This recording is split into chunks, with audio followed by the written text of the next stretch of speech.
Hello Lakshmipur, সবুজ শ্যামল সুফলা নারকেল সুপারি ভরা ৪৬ জেলা লক্ষ্মীপুর, যার সৌন্দর্য আপনাকে মুগ্ধ করবে। লক্ষ্মীপুর ১৫ ফেব্রুয়ারি ১৯৮৪ সাল পর্যন্ত নোয়াখালীর অংশ ছিল। তখন প্রশাসনের সুবিধার জন্য নোয়াখালীর পশ্চিম অংশকে লক্ষ্মীপুর জেলা হিসেবে রূপান্তর। লক্ষ্মীপুর চকবাজার মসজিদ, যেটাকে অনেক আকর্ষণীয় হিসেবে গড়ে তোলা হয়েছে, যেটা মূল শহরের বাজারের চকবাজারের প্রাণকেন্দ্রে, যেটা লক্ষ্মীপুরকে অনেক সৌন্দর্য করে গড়ে তোলা হয়েছে।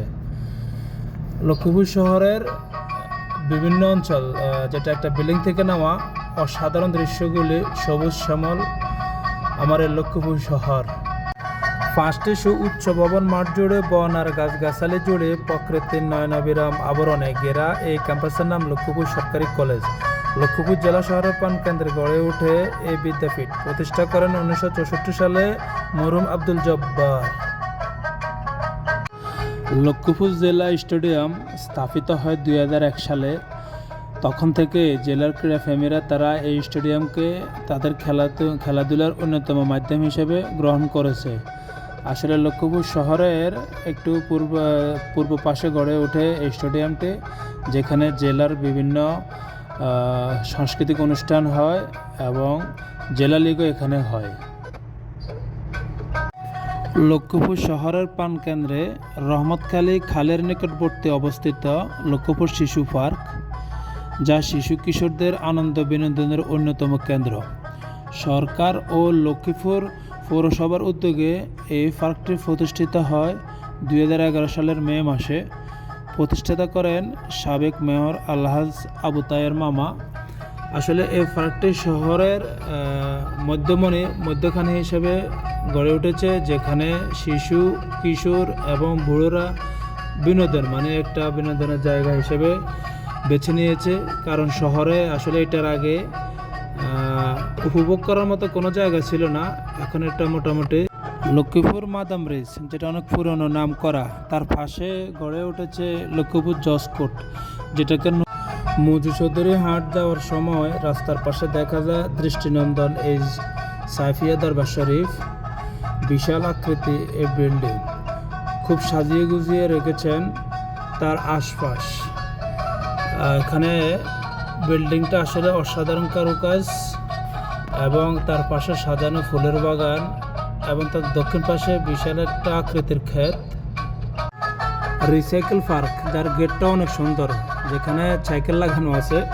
রিসাইকেল পার্ক, যেটা গড়ে উঠেছে মজু চৌধুরী হাট সংলগ্ন, খুবই দৃষ্টিনন্দন ও প্রাকৃতিক, অনেকটা গ্রামীণ পরিবেশে প্রাকৃতিক সৌন্দর্য গড়ে উঠেছে, যেখানে শিশু কিশোরের আনন্দ কেন্দ্র। এটা প্রায় লক্ষ্মীপুর শহর থেকে প্রায় ৮-৯ কিলোমিটার দক্ষিণ পাশে মজু চৌধুরী হাট যাওয়ার পথে পড়ে এই পার্কটি। এটা গড়ে তুলেছেন আমাদের শিবলু ভাই, অনেক সৌন্দর্যময়। লক্ষ্মীপুর সদর উপজেলা থেকে প্রায় ৯ কিলোমিটার দূরে এই ঐতিহাসিক মজু চৌধুরী হাট। এখানে ফানা উন্নয়ন বোর্ডের একটা সুইচ গেট রয়েছে, যার গোড়াতে ফাত্তান লক্ষ্মীপুর বলা ফেরিঘাট ও লঞ্চ ঘাট। এখান থেকে সহজে বলা যাওয়া যায়। এখানে আরও রয়েছে ফিশারি ঘাট, যেখানে দিনে কয়েকবার নদী থেকে মাছ আসে। বিভিন্ন গ্রাম্য বাজার থেকে ব্যাপারীরা এসে মাছ কিনে নিয়ে যায়। আলেকজান্ডার, যেখানে গড়ে উঠেছে পর্যটন কেন্দ্র। এখানে আসলে আপনার মন শীতল হয়ে যাবে। একদম নদী ঘেঁষে গড়ে ওঠা, এখানে প্রতিদিন হাজার হাজার দর্শনার্থী উপভোগ করতে আসে। এই আলেকজান্ডারে বিভিন্ন অঞ্চলে উৎপাদন হয় সয়াবিন, বাদাম, ধান ইত্যাদি। প্রায় ২৫ একর এলাকা জুড়ে দালাল বাজার সংলগ্ন দিঘিটির নাম কুয়াসাগর দিঘির পাড়। আনুমানিক ১৭৫৫ সালে এই দিঘিটি এখানে খনন করা হয়। বর্তমানে এটাকে পুরোপুরি পর্যটন কেন্দ্র হিসেবে গড়ে তোলা হয়েছে।